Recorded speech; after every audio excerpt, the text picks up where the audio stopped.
started getting go-karts, mini bikes for the kids.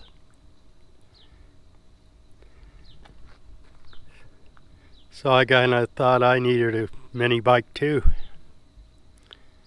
Baja Warrior. Paid too much for it. Had to drive 50 miles one way to pick it up. Wrong time of the year to do any spray painting, but I did anyway. Bobbed the fender,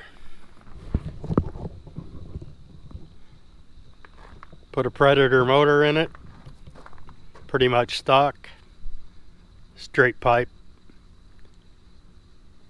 just for the sound. Makes a lot of noise. 38, 39 miles an hour.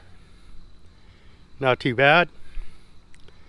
When I put the new tires on it, I wish I had put road tires on it now.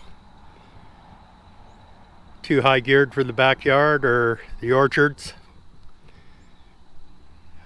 Seems to work just fine on the road. Thanks for watching. Have a great day.